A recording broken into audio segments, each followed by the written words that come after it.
శ్రీవారి భక్తుల కోసం కంటి మీద కునుకు లేకుండా పనిచేసే అధికారుల్ని సిబ్బందిని చూశాం. కానీ స్వయంగా ఆ వెంకటేశ్వర స్వామికే కంటి మీద కునుకు లేకుండా చేసే వాళ్ళను చూశారా? ఇప్పుడు తిరుమలలో అదే జరుగుతోంది. తమ ప్రాపకం కోసం, వ్యాపారం కోసం దేవదేవునికి నిద్ర లేకుండా చేస్తున్నారు. ఆగమ శాస్త్రానికి విరుద్ధంగా ప్రవర్తిస్తున్నారు. ఎవరో మంత్రి లోకేష్ గారి పిఏ అట. ఒకే రోజు 10 నుంచి 12 సిఫార్సు లేఖలు పంపిస్తున్నాడు. వెంటనే మన అధికారులు ఆమోదించేస్తున్నారు. దేవుడిపై ఉన్న భక్తి అలాంటిది. మరి సామాన్యుడికి శ్రీవారి దర్శన భాగ్యం లేకుండా చేస్తున్నారు. చంద్రబాబుకు పేదలన్నా సామాన్య భక్తులన్నా పరమ చిరాకు. అందుకే వైకుంఠ ఏకాదశి టోకెన్ల జారీలో ఏం జరిగిందో చూశారుగా. అసలు దేవుడంటే భయం అన్నా ఉండాలి, భక్తి అయినా ఉండాలి. ఈ రెండూ లేనప్పుడే ఇలాంటివి జరుగుతాయి. పవిత్ర పుణ్యక్షేత్రాన్ని రాజకీయాలకు కేంద్రంగా చంద్రబాబు మార్చేశారు. అయితే అపచారం కాకపోతే దుష్ప్రచారం. అదే చంద్రబాబు ఆచారం, అదే భక్తుల గ్రహచారం. 1000 కాళ్ల మండపం కూల్చివేత నుంచి లడ్డూలకు జంతువుల కొవ్వు ఆరోపణల వరకు, నిర్లక్ష్యంతో శ్రీవారి భక్తుల్ని తొక్కి చంపడం నుంచి పాప వినాశనంలో బోటు షికారు ప్లాన్ చేయటం వరకు 7 కొండల్ని రాజకీయాల గుట్టగా మార్చేశారు. పైగా ఇప్పుడేమో భక్తుల సౌకర్యార్థం రివ్యూలట, సమీక్షలట, పవర్ పాయింట్ ప్రజెంటేషన్లట. ఇప్పటికిప్పుడు శ్రీవారి ఆలయం ప్రతిష్ట పెంచేస్తారట. అయ్యా చంద్రబాబు గారు, మొన్నటికి మొన్న 8 మంది భక్తుల ప్రాణాలు గాల్లో కలిపేసిన ఘటన ఇంకా ఎవరూ మర్చిపోలేదు. మరి దానికి కారకులెవరు? దానితో పాటు భక్తులు అడుగుతున్న ఈ 10 ప్రశ్నలకు సమాధానం చెప్పండి. నిజంగా వెంకటేశ్వర స్వామిపై భక్తి ఉంటే ఆయనపై ఒట్టేసి నిజం చెప్పండి. Question number 1. శ్రీవారి సన్నిధిలోని 1000 కాళ్ల మండపాన్ని ఆగమ శాస్త్రానికి విరుద్ధంగా కూల్చేసింది ఎవరు? వెంకన్నపై ఒట్టేసి నిజం చెప్పండి. Question number 2. దేవదేవుని 7 కొండల పరిధిని తగ్గిస్తూ జయచంద్ర నాయుడితో కోర్టులో తప్పుడు కేసు వేయించిందెవరు? వెంకన్నపై ఒట్టేసి నిజం చెప్పండి. Question number 3. శ్రీ వెంకటేశ్వరునికి దేశవ్యాప్తంగా ఉన్న 1000 కోట్ల ఆస్తుల్ని అప్పనంగా అమ్మేయడం కోసం కమిటీలు వేసి కుట్ర పన్నిందెవరు? వెంకన్నపై ఒట్టేసి నిజం చెప్పండి. Question number 4. కేవలం రాజకీయ లబ్ధి కోసమే శ్రీవారి లడ్డూల్లో జంతువుల కొవ్వు అంటూ దాని పవిత్రత దెబ్బతీసిందెవరు? వెంకన్నపై ఒట్టేసి నిజం చెప్పండి. Question number 5. పవిత్ర పుణ్యక్షేత్రంలో ఆధిపత్య పోరు, నిర్లక్ష్యంతో తొక్కిసలాటకు కారణమై 8 మంది భక్తుల ప్రాణాలు తీసిందెవరు? వెంకన్నపై ఒట్టేసి నిజం చెప్పండి. Question number 6.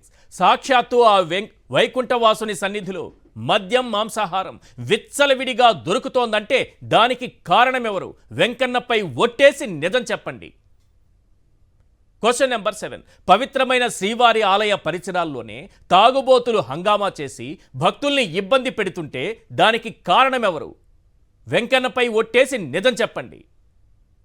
Question number 8. పాప వినాశనంలో టూరిజం పేరుతో మద్యం, మాంసానికి అనుమతించేలా బోటు షికార్లకు ప్లాన్ చేసిందెవరు?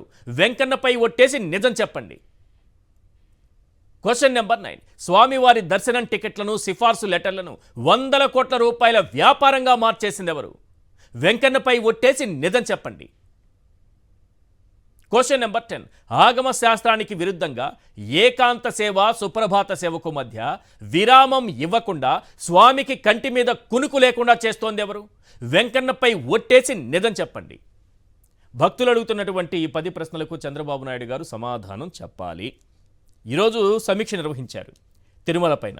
భక్తుల సౌకర్యాలు ఎలా పెంచాలి, ఆలయ ప్రతిష్టను ఇంకా ఎలా పెంచాలి అనని, ఆలయ ప్రతిష్టను ఎలా పెంచాలి అని మనం సరే గొప్ప మనసుతో ఏదైనా చేస్తే ఓకే, కానీ నిన్న మొన్న వారం రోజులు కూడా కాలేదు, కేవలం వారం రోజుల క్రితమే పవిత్రమైన పాప వినాశనంలో బోటు షికార్లు చేశారు. ట్రయల్ రన్ నిర్వహించారు. ఎవరు నిర్వహించారు? ఎవరు అనుమతించారు? ముందు ఆ దృశ్యాలు చూసిన తర్వాత దీంట్లో 2-3 క్వశ్చన్లు ఉన్నాయి, మీకు వినిపిస్తాను. ఒకసారి ఆ దృశ్యాలు చూపించండి. బోటు షికారుకు సంబంధించి ఇక్కడ పవిత్ర పుణ్యక్షేత్రం, ఇది ఆధ్యాత్మిక క్షేత్రం. కానీ చంద్రబాబు నాయుడు గారికి, వారి ప్రభుత్వానికి, టీటీడీ అధికారులకు ఇది ఒక టూరిజం స్పాట్గా కనిపిస్తోంది తిరుమల. పాప వినాశనంలో ఆ నీటిలో తడిచినా, అక్కడ మునక వేసినా పాపాలన్నీ తొలగిపోతాయని భక్తుల విశ్వాసం. దానిని ఒక టూరిజం స్పాట్గా మార్చి సంపద సృష్టించుకోవాలని అక్కడ బోటు షికార్లు ఏర్పాటు చేస్తే ఎలా ఉంటుందని బోటు షికార్లకు కూడా ప్లాన్ చేసి ఒక ట్రయల్ రన్ను కూడా నిర్వహించారు. అయితే భక్తుల నుంచి తీవ్ర స్థాయిలో నిరసన వ్యక్తమవడంతో ఈరోజు టీటీడీ ఏం చెబుతోందో తెలుసా? దీనికి సమాధానం కావాలి. మాకు ఈ విషయం తెలియదని చెప్తోంది. అటవీ శాఖ అధికారులు చేశారని చెప్తోంది. అటవీ శాఖ ఎవరు పరిధిలో ఉంది, మంత్రి గారు ఎవరో మనకు తెలుసు. పైగా ఈ బోట్లను పైకి పంపించింది ఎవరు? చిన్న లాజిక్, మాకు సంబంధం లేదంటుంది కదా టీటీడీ, అటవీ శాఖ చేసిందన్నది కదా. మరి తిరుమలకు ఈ బోట్లు ఎలా చేరుకున్నాయి? ఎవరు అలో చేశారు? పటిష్టమైనటువంటి సెక్యూరిటీ నడుమ భక్తులు వెళుతున్నటువంటి తిరుమలలో ఈ బోట్లకు ఎవరు పర్మిషన్ ఇచ్చారు? ఇది కూడా టీటీడీకి తెలియకుండానే వచ్చిందా? ఎస్, మాకు తెలియకుండానే వచ్చిందని రాష్ట్ర ప్రభుత్వానికి చెప్తోంది. ఇవంతా జరిగిపోతున్నాయి అక్కడ. ఈరోజు భక్తుల నుంచి నిరసన రావడంతో ఏ డెసిషన్ తీసుకుంటారనేది ఒకటి చూద్దాం. రెండోది, మద్యం ఏ రకంగా దొరుకుతోంది, బిర్యానీలు, మాంసాహారం ఏ రకంగా దొరుకుతున్నాయి, అవి కూడా ఒక్కసారి చూపించండి. ఇది తిరుమలలో ఇప్పుడు ప్రజెంట్ సిచ్యువేషన్. పవిత్ర పుణ్యక్షేత్రంలో మన పరిపాలనలో ఏం జరుగుతోందో ఒక్కసారి చూడండి. ఎక్కడున్నాం మనం? ఇది తిరుమలలో పోలీసులు పట్టుకున్నటువంటి మద్యానికి సంబంధించినటువంటి దృశ్యాలు.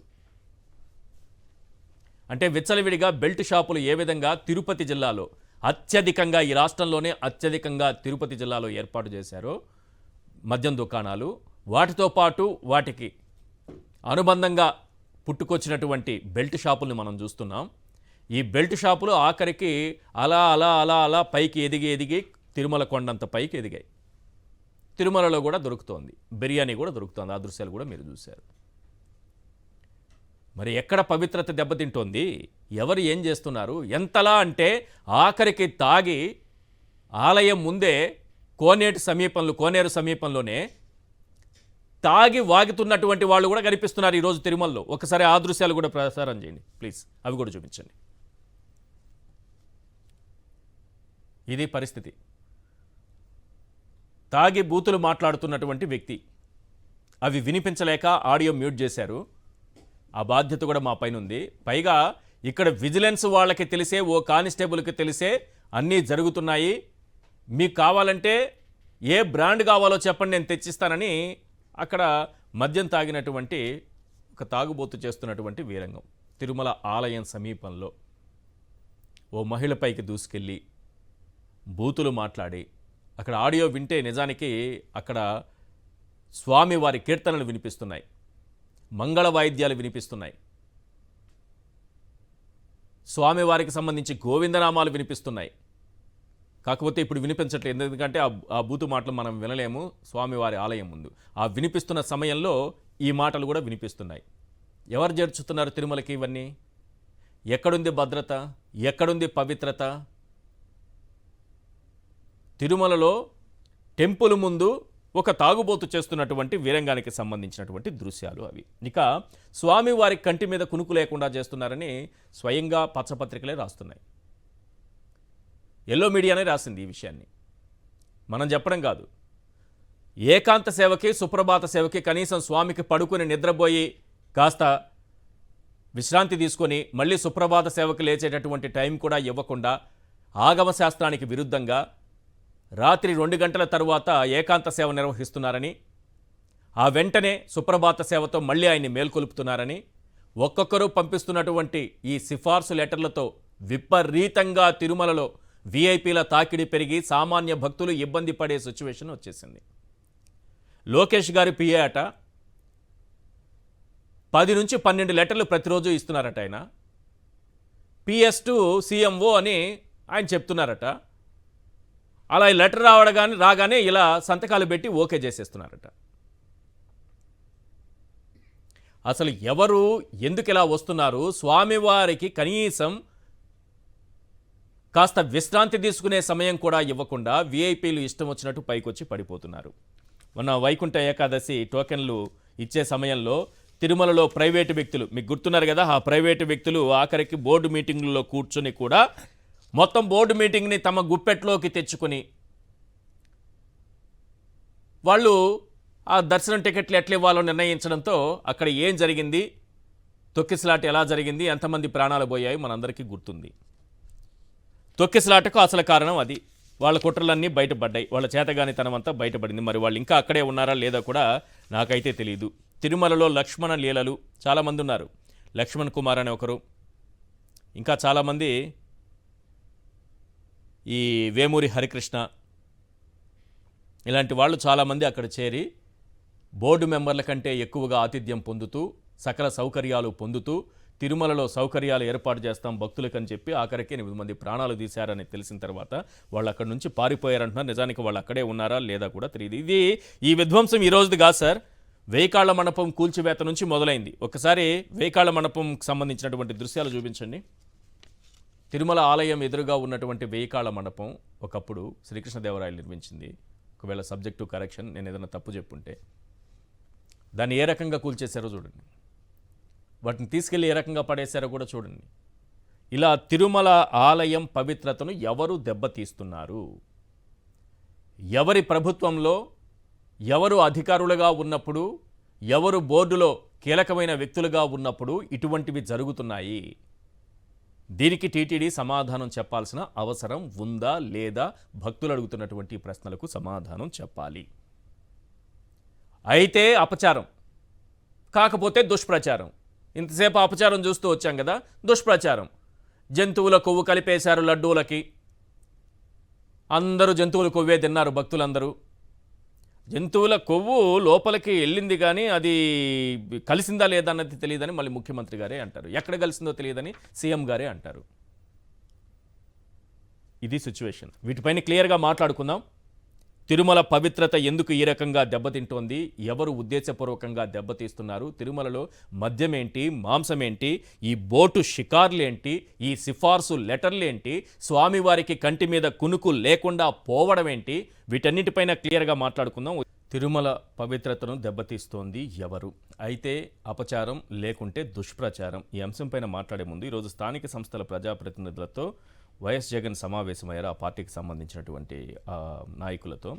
ఆ సందర్భంగా ఆయన ఒక కీలకమైనటువంటి వ్యాఖ్య చేశారు. జగన్ 2.0 ఎలా ఉండబోతోంది, కార్యకర్తలకు అండగా ఎలా నిలవబోతున్నారన్న అంశానికి సంబంధించి ఒకసారి ఆ బయట విందాం ప్లీజ్.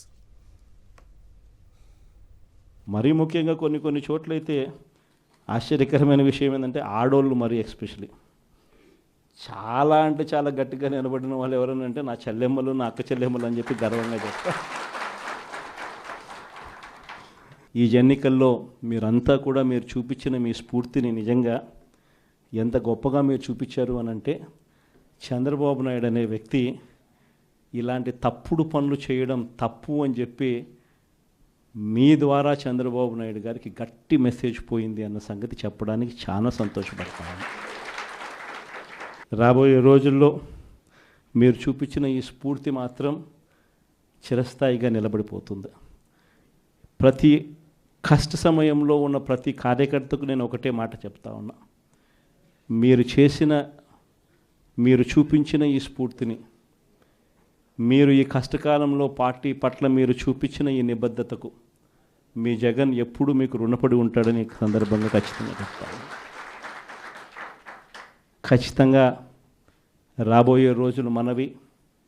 ఖచ్చితంగా చూస్తూ ఓ సంవత్సరం అయిపోయింది.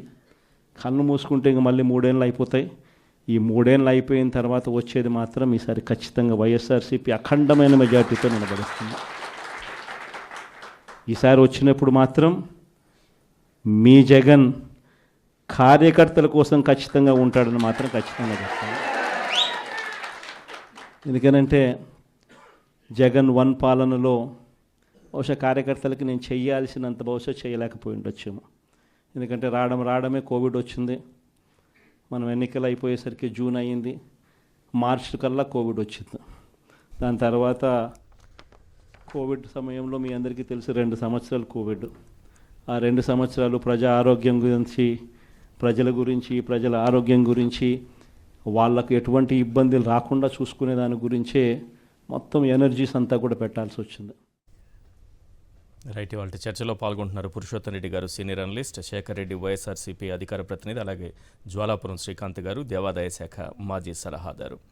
ముందుగా శేఖర్ రెడ్డి గారితో మాట్లాడదాం. శేఖర్ రెడ్డి గారు, కార్యకర్తల గురించి జగన్మోహన్ రెడ్డి గారు చెప్పినటువంటి అంశం ఏంటి? చాలా మీలో గ్లో కనిపిస్తుంది. ఒక్కసారిగా నవ్వు, ఆనందం, సంతోషం, ఒక ఆత్మస్థైర్యం, నమ్మకం అన్నీ కనిపిస్తున్నాయి. ఏంటి జగన్ 2.0 అనేది ఈసారి కార్యకర్తల కోసం ఎలా పని చేస్తాననేది చూస్తారు మీరు అని చెప్తున్నారు.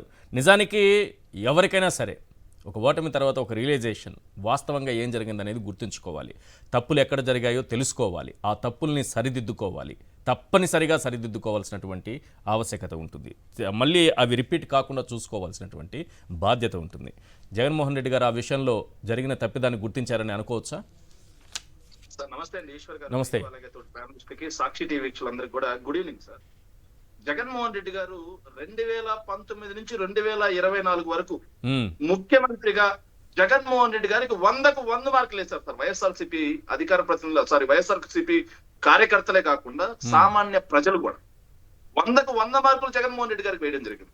ఎక్కడైనా లోటుపాట్లు జరిగాయంటే కేవలం ఈరోజు జగన్మోహన్ రెడ్డి గారు మాట్లాడినట్టుగా కోవిడ్ అనే సంక్షోభం రావటం వల్ల ప్రభుత్వాన్ని, ప్రజల యొక్క ఆరోగ్యాన్ని, రాష్ట్ర పరిపాలన పట్ల దృష్టి పెట్టడం వల్ల కార్యకర్తలను కొంత నేను విస్మరించిన మాట వాస్తవం. సో కార్యకర్తలు బాధపడిన మాట వాస్తవం, నా కోసం నిలబడిన చాలా మంది కూడా ఇబ్బందులు పడిన మాట వాస్తవం. కానీ 2.0లో మీ అందరినీ కూడా గుండెల్లో పెట్టుకొని చూసుకుంటానని జగన్మోహన్ రెడ్డి గారు చెప్పారండి. జగన్మోహన్ రెడ్డి గారికి ఒక బిరుదు ఉందండి, చెప్పాడంటే చేస్తాడంతే. మాట తప్పేది లేదు, మడమ తిప్పేది లేదు. జగన్మోహన్ రెడ్డి గారి నోటి నుండి ఏదైతే మా నెల్లూరు జిల్లా మీటింగ్ సార్ ఫస్ట్ మొదలైంది, కార్యకర్తల్ని నేను 2.0 మీరు చూడబోతున్నారు, కార్యకర్తలను నేను గుండెల్లో పెట్టుకొని చూసుకుంటానని చెప్పి మా నెల్లూరు జిల్లా స్థానిక సంస్థల ప్రతినిధులందరితో కలిసిన మీటింగ్ నుంచి చెప్పారండి. ఆ రోజే వైఎస్ఆర్ కాంగ్రెస్ పార్టీ శ్రేణులు, కార్యకర్తలు అందరిలో కూడా ఎన్నికల్లో ఓడిపోయిన నిరాశ, నిస్పృహలు మొత్తం కూడా పటాపంచలైపోయాయి సార్. ఒక్కసారిగా అందరిలో కూడా జోష్ రావడం జరిగింది. జగన్మోహన్ రెడ్డి గారికి, వైఎస్ఆర్ కాంగ్రెస్ పార్టీకి అండగా ప్రతి ఒక్క కార్యకర్త కూడా ఈ రోజు ప్రాణాలకు తెగించి పోరాడుతున్నాడు అనడానికి నిదర్శనమే మొన్న జరిగినటువంటి స్థానిక సంస్థల ఎంపీపీలు గానీ, కోఆప్టెడ్ మెంబర్లు గానీ ఇవన్నీ అండి. వీటిలో వైఎస్ఆర్ కాంగ్రెస్ పార్టీ ఏదైతే ఎంపీటీసీలు గానీ, జెడ్పీటీసీలు గానీ, అదే విధంగా అందరూ కూడా ఎలా అంటే ప్రాణాలకు తెగించి ఏదైతే ఈ అరాచక పాలన, రెడ్ బుక్ అనే పిచ్చి కుక్కని ఎదిరించి మరి నిలబడి మేము గెలుచుకోగలిగాము అంటే అది కేవలం జగన్మోహన్ రెడ్డి గారు మా కార్యకర్తల్లో నింపిన స్ఫూర్తి మాత్రమే సార్. రైట్ పురుషోత్తం రెడ్డి గారు, జగన్ 2.0 ఇది కార్యకర్తల్ని గుండెల్లో పెట్టుకుని చూసుకుంటానని జగన్మోహన్ రెడ్డి గారు అంటున్నారు. నిజానికి ఇది కార్యకర్తల్లో కొంత మళ్ళీ ఒక రకమైన ఉత్తేజాన్ని ఇచ్చిందని అనుకోవచ్చా? ఎందుకంటే చాలా నిరుత్సాహపడ్డారు, కొంత వాళ్ళకి అన్యాయం జరిగిందనే భావన వాళ్ళలో ఉంది, అది ఖచ్చితంగా. ఈశ్వర్ గారు అందరికీ నమస్కారం. నమస్తే సార్. సాధారణంగా ఏ నాయకుడైనా నాయకులు కార్యకర్తలకు స్ఫూర్తిగా ఉండాలి. ఈరోజు జగన్ గారు స్పీచ్ లో మీరే నా స్ఫూర్తి అన్నారు. అది ఏదో వాళ్ళు పొగడం కోసం అన్న మాట కాదు, రియాలిటీ. గత 10 నెలలుగా వైఎస్ఆర్ కాంగ్రెస్ పార్టీ తన రాజకీయ ప్రస్థానంలో పెద్ద పెద్ద నాయకులు, టాప్ టు బాటం వరకు ఎన్నో పోరాటాలు, ఎన్నో యాక్టివిటీ చేశారు.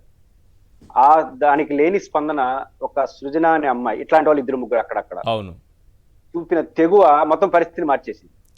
అంటే కొన్ని కీలక మలుపులు అనేది రాజకీయాల్లో అలా తిరుగుతుంటాయి.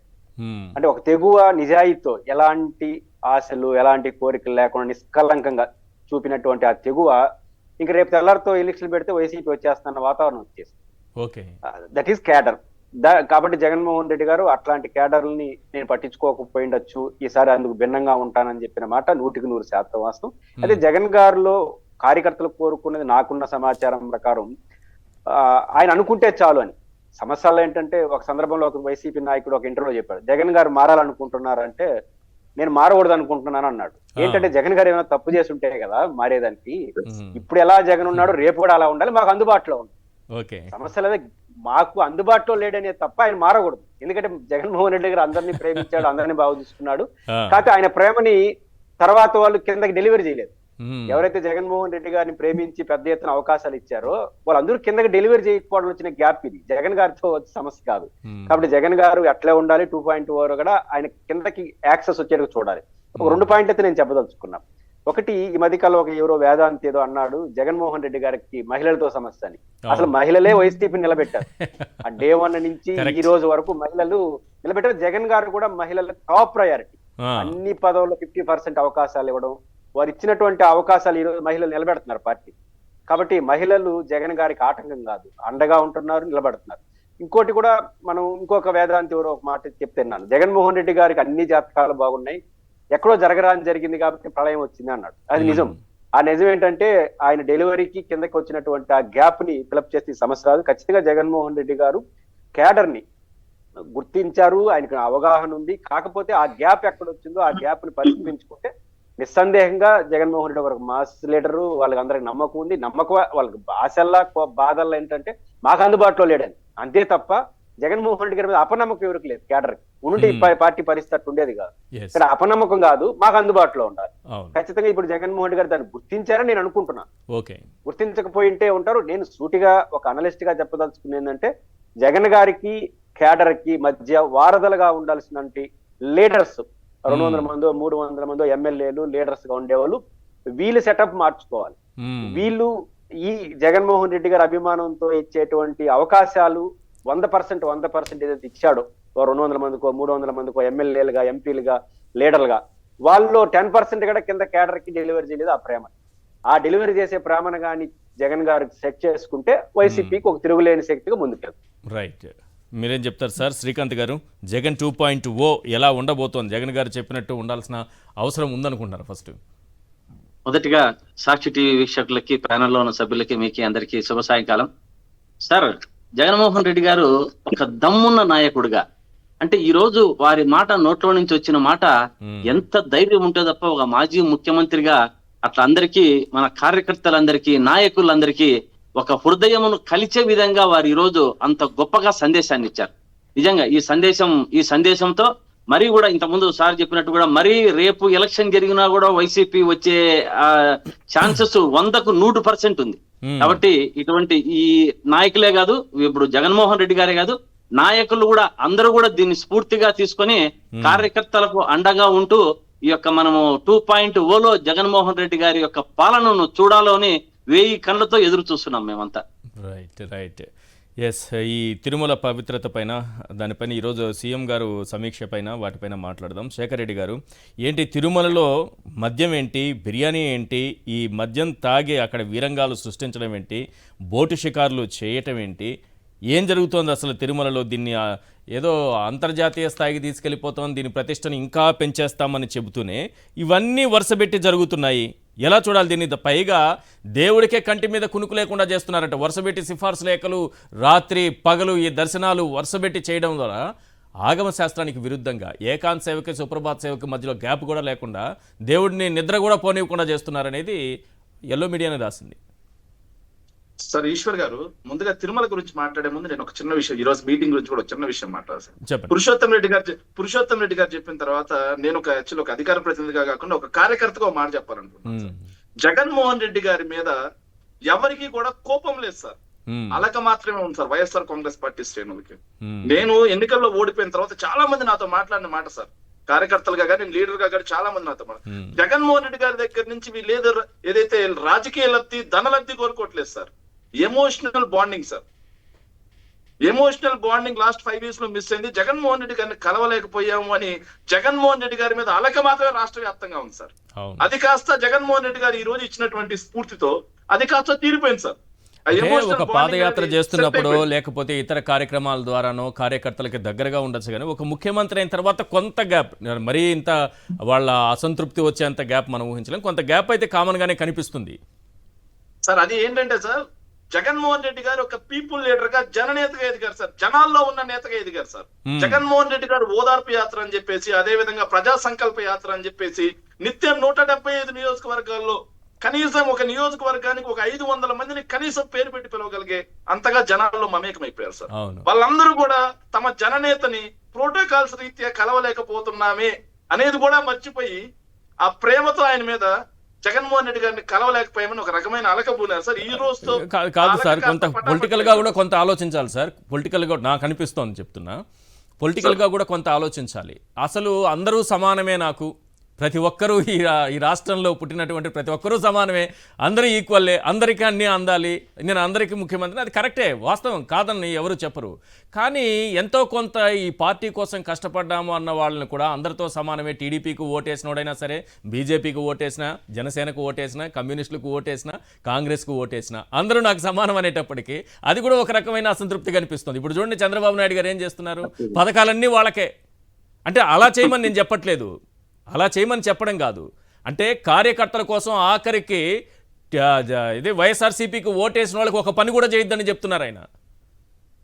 అది నిస్సిగ్గుగా సార్, దాన్ని రాజకీయ దురహంకారం అంటారు సార్. దాన్ని ఏదైతే జగన్మోహన్ రెడ్డి గారు కులం చూడొద్దు, మతం చూడొద్దు, పార్టీలు చూడొద్దు, రాజకీయాలు కేవలం ఎన్నికల వరకు మాత్రమే, ఎన్నికల తర్వాత మనకు ఓటు వేసినా వేయకపోయినా ప్రభుత్వానికి చెందిన ప్రతి పథకం ప్రతి పార్టీ వ్యక్తికి చెందాల్సిందే అని చెప్పేసి దమ్మున్న మగాడ్లా చెప్పారు సార్ జగన్మోహన్ రెడ్డి గారు. కానీ ఈ రోజు చంద్రబాబు నాయుడు గారు 75 సంవత్సరాల వయసులో నిస్సిగ్గుగా వైఎస్ఆర్ కాంగ్రెస్ పార్టీ వాళ్ళకి ఏ పనులు చేయొద్దు, రాజకీయంగా కాకుండా ప్రభుత్వ పరంగా కూడా ఏ పనులు చేయొద్దు, పథకాలు ఇవ్వద్దు అంటున్నాడంటే ఆయన కుసంస్కారానికి ఇంకెంత మించి మనం ఏం మాట్లాడతాం సార్. ఇంకా తిరుమల దృష్టికి వెళ్తే సార్, తిరుమల విషయానికి వెళ్తే సార్, తిరుమల మీద ఈ రోజు మొదలైన దుష్ప్రచారం కాదు సార్. వాస్తవంగా మాట్లాడాలంటే మీరు అన్నారు సార్, అయితే దుష్ప్రచారం లేకపోతే ఆ తిరుమలని ఇలా వినాశనం చేయడం, తిరుమల ఖ్యాతిని విధ్వంసం చేయటం, తిరుమల ఖ్యాతిని 1000 కాల మండపంతో విధ్వంసం చేశారు సార్. జిఆర్ మఠాలు కూలగొట్టి విధ్వంసం చేశారు సార్. జిఆర్ మఠాలు కూలగొట్టింది ఎవరు సార్? 1000 కాల మండపమే కాకుండా అదే విధంగా తిరుమల వెంకటేశ్వర స్వామికి 7 కొండలు కాకుండా 2 కొండలే అని చెప్పేసి జయచంద్ర నాయుడు చేత కేసు వేయించింది ఎవరు సార్? దాన్ని 7 కొండలుగా గవర్నమెంట్ ఆర్డినెన్స్ తీసుకొచ్చి జీవో నెంబర్ తీసుకొచ్చింది ఎవరు సార్? రాజశేఖర రెడ్డి గారు. అదే విధంగా తిరుమలలో అన్యమత ప్రచారాన్ని నిషేధించింది ఎవరు సార్? రాజశేఖర రెడ్డి గారు. రాజశేఖర రెడ్డి గారు తిరుమలలో అన్యమత ప్రచారాన్ని నిషేధించి 7 కొండలు వెంకటేశ్వర స్వామికి దక్కేలా జీవో తీసుకొచ్చి, అదే విధంగా దళిత గోవిందం, ఎస్పీబీసీ, కళ్యాణమస్తు లాంటి ప్రోగ్రామ్స్ తోటి వెంకటేశ్వర స్వామిని వాడలకి తీసుకొచ్చి తిరుమల పవిత్రతను పెంచితే, కొంతమంది ఉన్నారు sir so called Venkanna Chowdary లాంటి వ్యక్తులు సార్, ఏదైతే మురళీమోహన్ లాంటి వయసు వచ్చింది సార్ కానీ బుద్ధి జ్ఞానం పెరగలేదు సార్, ఆయన ఒక ఛానల్లో కూర్చొని వెంకటేశ్వర స్వామికి 2 కొండలు చాలు అని చెప్పేసి రాజశేఖర రెడ్డి గారు అన్నారు అన్నట్టుగా ఈ రోజుకి జనాలకి అవును తప్పుడు సందేశాన్ని జనాల మెదడులోకి తొలుస్తా ఉన్నారు సార్. ఏదైతే సార్ గోబెల్స్ బతికుండుంటే స్పెషల్ ఫ్లైట్ వేసుకొని మీ దుంపల దగ్గర మీరెక్కడ తయారు 7 కొండల స్వామి 7 కొండలు కూడా ఆయన పరిధిలోనిదే అని జీవో తెచ్చింది రాజశేఖర రెడ్డి గారు. ఓకే, మీరు చెప్పారు. అన్యమత ప్రచారాన్ని నిషేధిస్తూ జీవో తీసుకొచ్చింది రాజశేఖర రెడ్డి గారు, మీరు చెప్పారు. కానీ లేదని చెప్పడం ద్వారా ఒక దుష్ప్రచారాన్ని తీసుకెళ్లేంతగా వాస్తవాన్ని మీరు తీసుకెళ్ళలేకపోతే ఎలా సార్? ఇప్పటికీ మురళీమోహన్ లాంటి వాళ్ళు విషం కక్కుతున్నారు ఆ వయసులో సార్. గోబెల్స్ బతికుంటుంటే సార్ స్పెషల్ ఫ్లైట్ వేసుకొని వచ్చి వీళ్ళందరి కాళ్ళు మొక్కి మీరు ఎక్కడ తయారయ్యారా, నాకన్నా గొప్పగా ఉన్నారు, నాకే స్ఫూర్తి మీరు అనేవాళ్ళేమో సార్ గోబెల్స్ బతికుంటుంటే. అంత దరిద్రంగా తయారైన మీడియా సంస్థలు, అంత విశృంఖలత్తంగా సిగ్గుమాలినతనమైనటువంటి స్టేట్మెంట్లు ఇచ్చే రాజకీయ నాయకులు, సినీ ప్రముఖులు ఉండటం ఆంధ్రప్రదేశ్ రాష్ట్రం చేసుకున్నటువంటి దౌర్భాగ్యం సార్. ఇది కాకుండా జగన్మోహన్ రెడ్డి గారు సార్ ఇక్కడ ప్రమాదం ఏంటంటే సార్, హిందువులు ఎవరైతే ఉన్నారో వాళ్ళు తిరుమల క్షేత్రాన్ని సంరక్షించాలనుకుంటే అదో లెక్క సార్. దేవుడి మీద భక్తి ఉన్న వాళ్ళు సంరక్షించుకోవాలన్నది బానే ఉంటుంది సార్. అదే విధంగా సార్ భక్తు నాస్తికులైనా సరే తిరుమల వెంకటేశ్వర స్వామిని సంరక్షించాలి అనే ఆలోచన ఒక రకంగా ఉంటుంది సార్. కానీ నాస్తికులైనటువంటి వాళ్ళు సనాతన ధర్మం ముసుగులో ఇద్దరు సార్, ఎవరైతే చంద్రబాబు నాయుడు గారు కానీ పవన్ కళ్యాణ్ గారి, వాళ్ళు భక్తు నాస్తికులు సార్. బూట్లు వేసుకొని పూజలు చేసే అతను, బూట్లు వేసుకొని ఏదైతే శంకుస్థాపన చేసే అతను ఈ రోజు వెంకటేశ్వర స్వామి పరిరక్షకుడు అయ్యాడు సార్. ఇంకొక ఆయన ఉన్నాడు సార్, సనాతన ధర్మం. బాగా నవ్వొస్తుంది సార్ నాకు ఆయన మాట్లాడుతుంటే. అసలు ఆయన ఏదైతే వాళ్ళ కార్యకర్తలు ఎలా తట్టుకుంటున్నారో సార్ ఆయన గురించి సార్, ఏమీ లేని దగ్గర సార్ వెంకటేశ్వర స్వామి సన్నిధిలో లేని లడ్డు కల్తీని అడ్డు పెట్టి కాషాయం ధరించి దుర్గమ్మ గుడి దగ్గర మెట్లు కడిగారు, ప్రాయశ్చిత్త దీక్షలు చేశారు. అలాగే ఎక్కడైతే మెట్లు ఎక్కేటప్పుడు 10 మెట్లకు ఒకసారి కూలబడినా సరే ఓపిక తెచ్చుకొని మరి పైకెక్కి కిందకు వచ్చి మీటింగ్ పెట్టి సనాతని హిందూ అని చెప్పేసి మతాల మధ్య చిచ్చురే పెట్టాడు సార్. ఆ రోజు కాషాయం ధరించి నవరసాలు పండించాడు సార్. కానీ నేడు దుర్గమ్మ గుడిలో ప్రసాదంలో రాళ్ళు దొరుకుతున్నాయి, దుర్గమ్మ గుడి ప్రసాదంలో ఏదైతే మేకులు దొరుకుతా ఉన్నాయి. కానీ మాత్రం కాదు, అక్కడ పాప వినాశనంలో అటవీ శాఖ అధికారులు బోటు షికార్లు ఏదో ప్లాన్ చేశారట, మరి ఎవరిని అడిగి చేశారు, అది ఎలా వచ్చింది? ఆయన మెట్లు కడగట్లేదు సార్. అదే విధంగా కాశీనాయన తాత సార్, ఏదైతే కాశీనాయన తాతకు చెందినటువంటి పుణ్యక్షేత్రం మొత్తం పగలు కొట్టేస్తే అటవీ శాఖకు చెందిన ఆయన సనాతన ధర్మ పరిరక్షకుడు ఈ రోజు ఎక్కడ మాట్లాడలేదు సార్.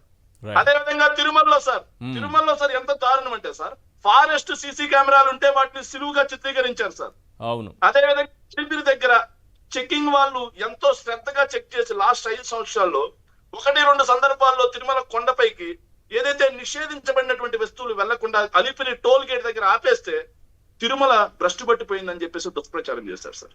కానీ నేడేం జరుగుతుంది సార్? తిరుమల వెంకన్న సన్నిధిలో చికెన్ బిర్యానీలు, మటన్ బిర్యానీలు దొరుకుతా ఉన్నాయి మాడ వీధుల్లో. అదే విధంగా తిరుమల వెంకన్న సన్నిధిలో మద్యం మత్తులో వీరంగం సృష్టిస్తా ఉన్నారు. తిరుమల సన్నిధిలో గంజాయి మత్తులో వీరంగం సృష్టిస్తా ఉన్నారు. ఆఖరికి తిరుమల తిరుపతి ఆధ్యాత్మిక క్షేత్రంలో బెల్ట్ షాపులు రన్ అవుతా ఉన్నాయి సార్. మరి ఈ సనాతని ఎక్కడికి పోయాడు సార్? ఆ రోజు కాషాయం ధరించి నవరసాలు పండించిన ఆయన ఈ రోజు ఇన్ని తప్పులు జరుగుతుంటే నవరంధ్రాలు మూసుకుని ఎందుకు కూర్చున్నాడు? ఈ రోజు హిందూ కాదా? ఈ రోజు హిందూ ధర్మానికి తిరుమల తిరుపతి వెంకన్న స్వామికి అపవిత్రం జరగట్లేదా? మరి ఎందుకు కామ్గా ఉన్నాడు? తిరుమలలో అపవిత్రం జరిగిందని చెప్పేసి దుర్గగుడిలో మెట్లు కడిగారు. మరి ఈ రోజు దుర్గగుడి ప్రసాదమే అపవిత్రం అయిపోయింది. దుర్గగుడి పరిసర ప్రాంతాలు మొత్తం కూడా పారిశుద్ధ్య లోపం వల్ల భ్రష్టు పట్టిపోయింది. కానీ దుర్గగుడి మెట్లు కడగరు. తిరుమలలో మాంసం దొరుకుతున్నా, మద్యం దొరుకుతా ఉన్నా. ఆఖరికి సార్ తిరుమల వెంకటేశ్వర స్వామికి ప్రతి రోజు 6,000కు పైగా సిఫార్సు లేఖలంట. 6,000కు పైగా రోజుకు వస్తున్నా 6,000 సార్. దారుణం ఏంటంటే ఒక్కొక్క లేఖని 20,000 నుంచి 30,000 రూపాయలు బ్లాక్ లో అమ్ముకుంటున్నారు సార్. రమ్మని చెప్పని నేను ఇప్పిస్తాను. ఎంత దారుణంగా ఉందంటే ఎమ్మెల్యేలు ఏదైతే వీళ్ళందరూ కూడా వాళ్ళ కాన్స్టిట్యున్సీలో అలాగే వాళ్ళకి సంబంధించిన వాళ్ళకి ఇవ్వాల్సినటువంటి సిఫార్సు లేఖల్ని ఏదైతే మధ్యలో దళారులను పెట్టుకొని 20,000 నుంచి 30,000 లెక్కన ఒక్కొక్క సిఫార్సు లేఖ అమ్ముకుంటున్నారంటే తిరుమల వెంకన్న స్వామిని అంగడి సరుకుగా మారుస్తా ఉన్నారు సార్ వీళ్ళు. ఇది దుర్మార్గం కదా? ఎక్కడి వేడు సనాతని శక్తి చుక్క పవన్ కళ్యాణ్ ఈ రోజు ఎందుకు ప్రాయశ్చిత్త దీక్షలు చేయట్లేదు? ఆ రోజు ఆత్మార్పణకైనా సిద్ధమన్నాడు కదా. ఈ రోజు వెంకటేశ్వర స్వామికి నిజంగా ఏదైతే అపచారం జరుగుతా ఉంది, ఈ రోజు కదా ప్రాయశ్చిత్త దీక్షలు చేయాల్సింది, ఈ రోజు కదా నిజంగా ఆత్మార్పణ చేసుకోవాల్సింది. ఎక్కడి వేరు సార్? ఇంకొక చిన్న విషయం సార్, ఇంకొక నేను చివరిగా ఒక విషయం చెప్పాలి సార్. తిరుమల వెంకటేశ్వర స్వామి సన్నిధిలో లడ్డూ గురించి సార్ ఎంత దుష్ప్రచారం చేయకూడదో అంతకుమించి చేశారు సార్. మొన్న మా స్నేహితుడు, మీకు ఐడియా ఉంది సార్, అభినవ్ రెడ్డి మేకపాటి బర్త్డే సందర్భంగా పెద్ద లడ్డూలు 2 తెప్పించారు సార్. వేరే వాళ్ళు చూశాను సార్. బాదం, కిస్మిస్, జీడిపప్పు వెతుక్కోవాల్సిన పరిస్థితి ఏమైంది సార్. ఏదైతే క్వాలిటీ ఉందో ఒక్కసారి మీరు వెళ్ళి చెక్ చేయండి సార్. నాణ్యమైన లడ్డు ఇస్తున్నాం అని చెప్పి ప్రచార ఆర్భాటం చేసినటువంటి ఈ కూటమి ప్రభుత్వం ఈ రోజు లడ్డు క్వాలిటీ ఏమాత్రం ఇస్తుందో చూడండి సార్. లడ్డు 2 రోజులకే ఎండిపోతా ఉంది. మరి ఎక్కడుంది నాణ్యమైన నెయ్యి? ఎక్కడుంది నాణ్యమైన సరుకులు? ఎక్కడున్నాయి నాణ్యమైన జీడిపప్పు, బాదం అన్ని? సో ఏదైతే సార్ హిందూ మతం పేరుతో, సనాతన ధర్మం పేరుతో రాష్ట్రంలో ఏదైతే మతాల మధ్య చిచ్చు పెట్టడానికి తప్పిస్తే, చిచ్చు పెట్టడానికి వాళ్ళకు ఉన్నటువంటి చిత్తశుద్ధి తిరుమల పవిత్ర క్షేత్రాన్ని కాపాడడానికి లేదు అని చెప్పి సందర్భంగా తెలియజేస్తున్నాను సార్. రైట్. పురుషోత్తం రెడ్డి గారు, ఏంటి తిరుమలలో ఈ మద్యం ఏంటి, ఈ బిర్యానీలు ఏంటి, మద్యం తాగి వ్యక్తులు ఆ విధంగా భక్తుల మీదనో అక్కడ మహిళల మీదనో అసభ్యకరంగా మాట్లాడడం ఏంటి, ఇవన్నీ ఒకటి. రెండోది, ఎవరికి తెలియకుండా ఈ బోట్లు ఎలా వెళ్తాయి, అటవీ శాఖ వాళ్ళు ఎలా ట్రైల్ రన్ నిర్వహిస్తారు అంటే ప్లాన్ చేసి అంతా భక్తుల నుంచి ఎలాంటి రెస్పాన్స్ వస్తుందో చూసి అరే ఇదేదో బెడ్స్ కొట్టేలా ఉందని వెనక్కి వచ్చినట్టుగా ఏమైనా కనిపిస్తోందా? Point number 1. పాయింట్ నెంబర్ 2, మీరు తిరుపతిలోనే ఉంటారు కాబట్టి ఇంకోటి చెప్పండి. ఈ వైకుంఠ ఏకాదశి టోకెన్ల జారీలో తిరుమలలో ఆ టైంలో ఉన్నటువంటి ప్రైవేటు వ్యక్తులు, లోకేష్కు సన్నిహితులు, చంద్రబాబు నాయుడు గారికి సన్నిహితులైన వ్యక్తులు ఇంకా అక్కడే ఉన్నారా? ఆ రోజుతో వాళ్ళు వెళ్ళిపోయారా? ఏం జరుగుతుంది తిరుమల? బేసిక్గా తిరుమల తిరుపతి దేవస్థానం అయినా లేదా ఏ ధార్మిక సంస్థ అయినా మాట్లాడేటప్పుడు అధికారంలో ఉండేవాళ్ళు బాధ్యతగా ఉండాలి, ప్రశ్నించే వాళ్ళు బాధ్యత. ఎందుకంటే సెన్సిటివ్ ఆర్గనైజేషన్స్ ఉంటాయి. పర్టికులర్ గా పవర్ లో ఉండేవాళ్ళు చాలా బాధ్యతాయుతంగా ఆన్సర్ చేయాలి, నిర్ణయాలు తీసుకోవాలి. ఈరోజు సీఎం గారు అధికారులతో చేసే సమీక్షలు అలాంటివి జరుగుతాయని నేను ఆశిస్తున్నాను, జరగాలి కూడా. ఇక్కడ రెండో అంశం నాకు దీంట్లో ఒక స్పిరిట్ గా తీసుకోదగిన జగన్మోహన్ రెడ్డి గారు. మీకు శ్రీవారి ప్రసాదం విషయంలో ఆరోపణలు వచ్చినప్పుడు ఒక ప్రతిపక్ష నాయకుడు 2 సార్లు ప్రెస్ కాన్ఫరెన్స్ చాలా గొప్పగా పెట్టాడు. ఎక్కడ కూడా మామూలుగా ఏం చేస్తారు ప్రతిపక్ష నాయకులు? నిందలేయడమే కదా అధికారంలో ఉండే వాళ్ళ మీద వస్తుంది. కానీ ఒక్క చోట కూడా నిందలేయకుండా తిరుమల తిరుపతి దేవస్థానం చాలా గొప్ప వ్యవస్థ, చాలా అద్భుతమైన వ్యవస్థ, దాన్ని కొనసాగించండి, దాని వివాదం నెట్టద్దని చెప్పాడు.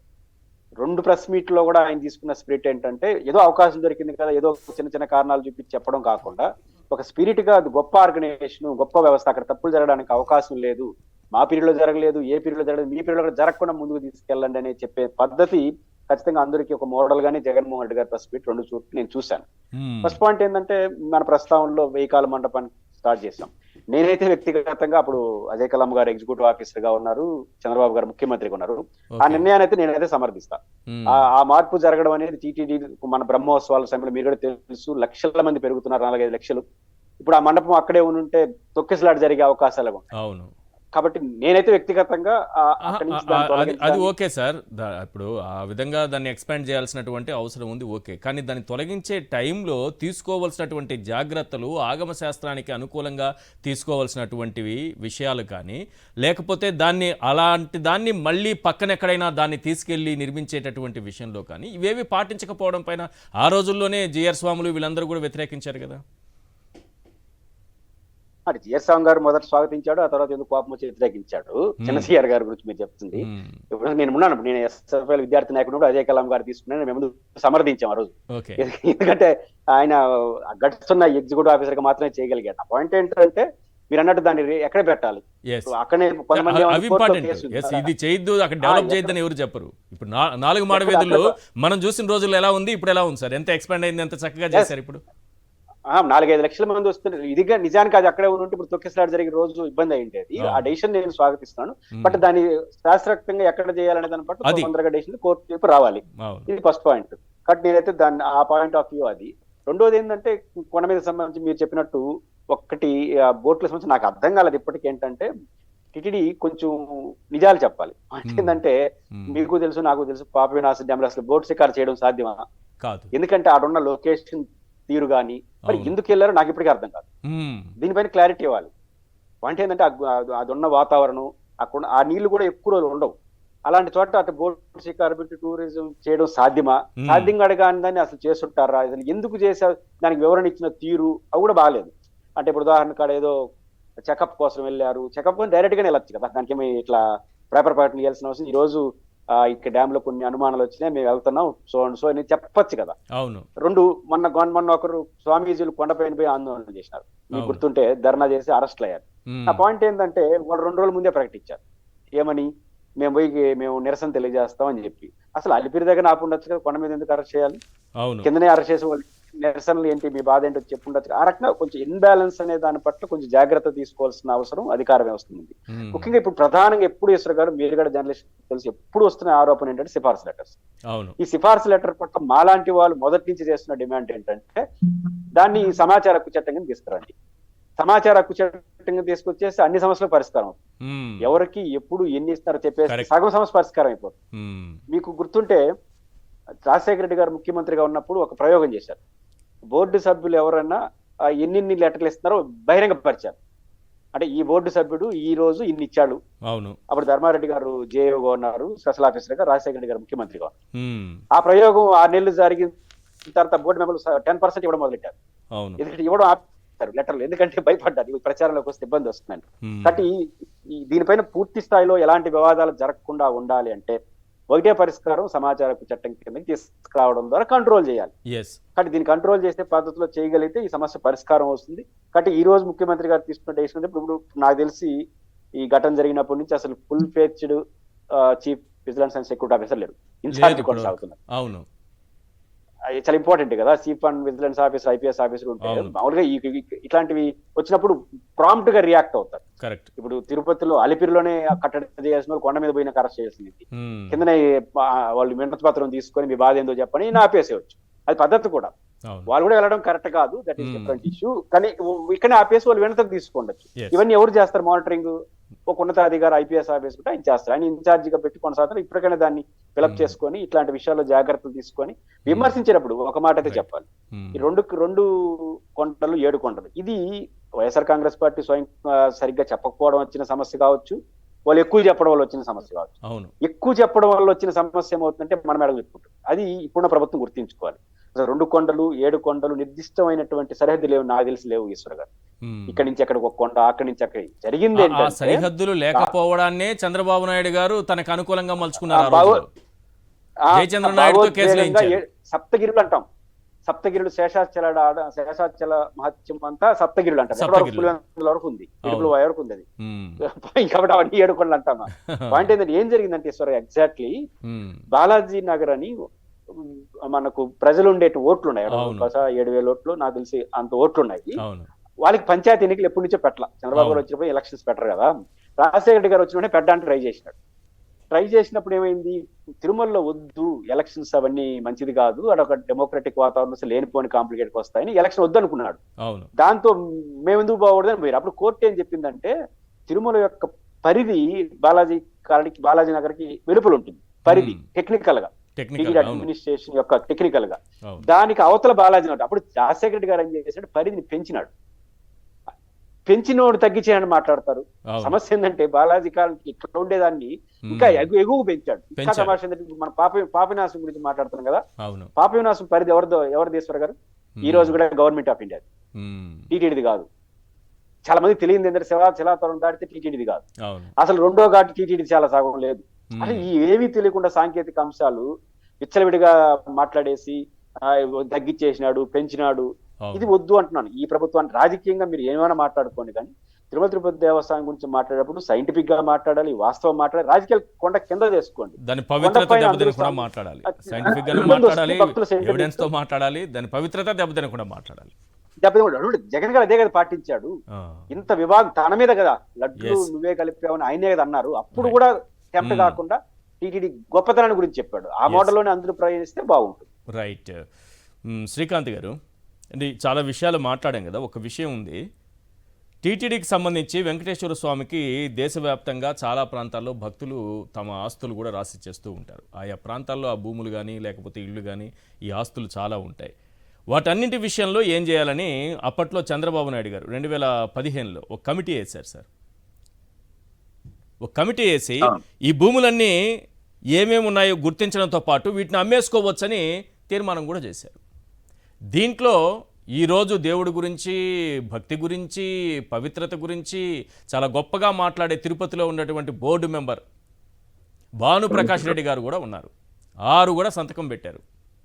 ఇలాంటి వాళ్ళంతా ఇవి చేసి మళ్ళీ 2019 నుంచి 24 మధ్యలో జగన్మోహన్ రెడ్డి గారు వెంకటేశ్వర స్వామి భూములు అమ్మేస్తున్నారని మళ్ళీ దుష్ప్రచారం చేస్తారు. వీళ్ళు దొంగతనంగా చేసే పనులు ఎవరికి తెలియదు. ఇది ఒకసారి స్క్రీన్ పైన చూపించండి. ఒక్కసారి ఆ జీవో కాపీస్ ఒకసారి చేయండి. టీటీడీ ప్రాపర్టీస్ అమ్ముకోవచ్చని తీర్మానాలు. అవును, ఎస్, ఇది సార్, అది స్క్రీన్ ఈశ్వర్ గారు. పైన. ఎస్, భానుప్రకాష్ రెడ్డి గారు నిజంగా చెప్తున్న వారికి నోరు అదుపులో పెట్టుకొని మాట్లాడుకోకపోతే తీవ్ర పరిణామాలు ఎదుర్కోవాల్సి వస్తుంది. భానుప్రకాష్ రెడ్డి గారు మన ఎప్పుడో చూసా, ఎప్పుడో ఆయన కూడా టీటీడీ బోర్డు మెంబర్ గా తిరుమల తిరుపతి దేవస్థానంలో గత ప్రభుత్వంలో మన టీటీడీ ఉన్నప్పుడు, టీడీపీ ఉన్న ప్రభుత్వంలో ఉన్నాడు. ఓకే, ఉండి మీరు చెప్పినట్టు ఇప్పుడు ఆ రోజు చేసిన బోర్డులో, కమిటీలో ఆయన కూడా ఉన్నాడు. సంతకం కూడా పెట్టారు. అసలు సంతకం కూడా పెట్టాడు. దీన్ని అన్ని అమ్మాలని చూశారు. సరే, భానుప్రకాష్ రెడ్డికి నిజంగా అతను బీజేపీలో ఉన్నాడే కానీ అతను పదవులు మన టీటీడీని అడ్డం పెట్టుకొని 1000 కోట్లు సంపాదించాడు. అంటే ఇప్పుడు 100 కోట్ల వరకు వచ్చాడు. ఇప్పుడు నాకు తెలిసి దాదాపు భానుప్రకాష్ రెడ్డికి 90 నుండి 2000 వరకు అప్పులో ఉన్నటువంటి పరిస్థితి. అతను అంటే అప్పుల్లో ఉన్నాడు. కానీ ఈ రోజు అతను టీటీడీని అడ్డం పెట్టుకొని టీడీపీ ప్రభుత్వం గతంలో వచ్చినప్పుడు కానీ ఇప్పుడు కానీ 100 కోట్లు సంపాదించాడు సార్ ఆయన. దేనివల్ల? టికెట్లు. మీరు ఇచ్చిన 10 క్వశ్చన్లలో ఒక క్వశ్చన్ మిస్ అయిపోయారు. ఈ అక్రమంగా సేవా టికెట్లు కానీ విఐపి టికెట్లు కానీ అమ్మడం అదొకటి లేదు. ఇది 11వ క్వశ్చన్ యాడ్ చేసుకోండి.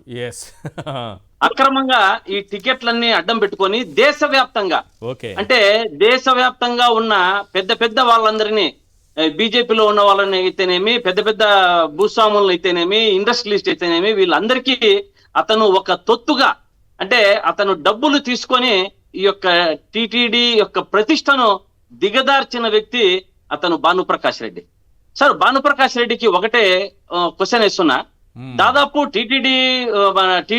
టీడీపీ ప్రభుత్వంలో గాని ఇప్పుడు గాని 4 సార్లు బోరా అనేటువంటి వ్యక్తి ఉన్నాడు. అవును. ఇప్పుడు కూడా మొన్న బీజేపీ ప్రభుత్వంలో వచ్చాడు అతను బోరా. అతను చేసే పని, ఇతను చేసే పని 2 ఒకటే. ఎక్కడ ఉన్న పెద్దలందరినీ వీళ్ళను క్యాచ్ చేసుకొని వాళ్ళ స్వప్రయోజనాల కోసం వీళ్ళిద్దరూ కలిసి వాడుకుంటూ ఉంటారు. ఆ బోరా అనేటువంటి మన టీటీడీలో 3 సార్లు అయిన తర్వాత 4వ సారి బోర్డు మెంబర్ గా ఉండడానికి ఎవరికీ అర్హత లేదు. కానీ ఆ రూల్స్ ను కూడా తుంగలో తొక్కిన కూటమి ప్రభుత్వం, అంటే దాంట్లో బీజేపీది కూడా బాధ్యత ఉంది, జనసేన బాధ్యత ఉంది, తెలుగుదేశంది బాధ్యత ఉంది. ఈ తుంగలో తొక్కేసి అతన్ని 4వ సారి కూడా మనకు అతను అమిత్ షా మనిషో లేకుంటే జుంజులవాలా మనిషో బీజేపీ మనిషో ఇది వేరే గాని 4వ సారి బీజేపీలో టీటీడీ ప్రభుత్వంలో ఉండడానికి అర్హత లేనప్పటికీ అక్కడ ఉన్న రూల్స్ అందరినీ తుంగలో తొక్కినటువంటి బీజేపీ ప్రభుత్వం, కూటమి ప్రభుత్వం. ఇటువంటి భానుప్రకాష్ రెడ్డి మాట్లాడడం చాలా హాస్యాస్పదంగా ఉంటుంది. భానుప్రకాష్ రెడ్డి అనేటువంటి వ్యక్తి పదవి రావడానికి, టీటీడీని అడ్డం పెట్టుకోవడానికి ఎన్నిసార్లు ఏదైనా మాట్లాడేటువంటి వ్యక్తి అతనికి నోటికి నాలుకకు ఎముక ఉన్నప్పటికీ తిరుమలలో చిన్న పొరపాటు ఏదన్నా జరిగిన, చాలా చిన్నది కూడా ఏది జరిగినా ఆయన గట్టిగా పోరాటం చేసి నిలబడతారు. అంటే అధికారంలో ఉన్నప్పుడు కాదు, అధికారం లేనప్పుడు అది బాగా కష్టపడతారు కదా ఆయన. ఈశ్వర్ గారు ఇప్పుడు పోరాడమనండి, మొత్తం తిరుపతిలో దళారీ వ్యవస్థ, అంటే దళారీ వ్యవస్థ వచ్చేసింది.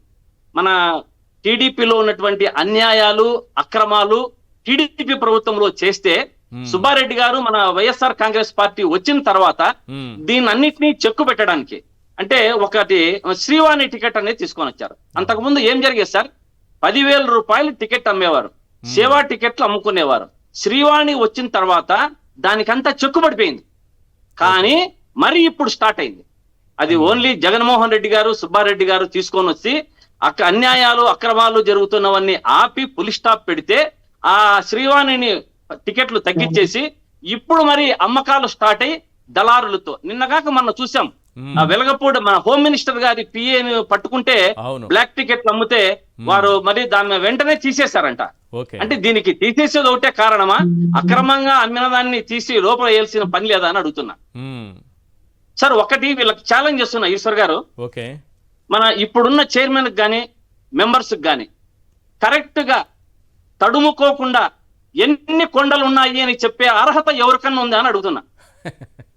పోనీ ఆ కొండల పేర్లు చెప్పినా కూడా ఏ కొండకు ఏమి యొక్క విశిష్టత ఉంది అని చెప్తే చాలు వీళ్ళు. ఇటువంటి వారిని అందరినీ బోర్డు మెంబర్లుగా వేసి నిజంగా తిరుమల లడ్డు నుంచి స్టార్ట్ చేశారు సార్. ఏది లేనప్పటికీ అక్కడ ఉన్నప్పటికీ దాన్ని అభూత కల్పనతో సృష్టించి ఈ సూపర్ 6లను అమలు పరచలేక దాన్ని పావుగా వాడుకొని లడ్డును మొదటిగా స్టార్ట్ చేశారు. వీరికి చూస్తున్నాం నిదానంగా, మీరు చెప్పారు బోటు షికారు, బోటుది చూసాం. ఇవన్నీ పాప వినాశనంలో ఈ పాపాలన్నీ పండిపోతే ఆ పాప వినాశనంలోనే వీళ్ళందరూ కలిసిపోయే పరిస్థితి వస్తుంది. కాబట్టి ఇటువంటి పరిస్థితి అంతా కూడా తిరుమల తిరుపతిలో మద్యం, మాంసం అన్ని ఫెయిల్యూరే. తిరుమలలో ఇప్పుడు నా గత 9 నెలలుగా మనం చూస్తున్నాం, భద్రత లోపించింది, భద్రత లేదు. ఆ భద్రత లేకనే మాంసము, మద్యము అన్ని పైకి కొండ మీదకి పోయి విచ్చలవిడిగా అన్ని దొరుకుతున్నాయి మాడ వీధుల్లో.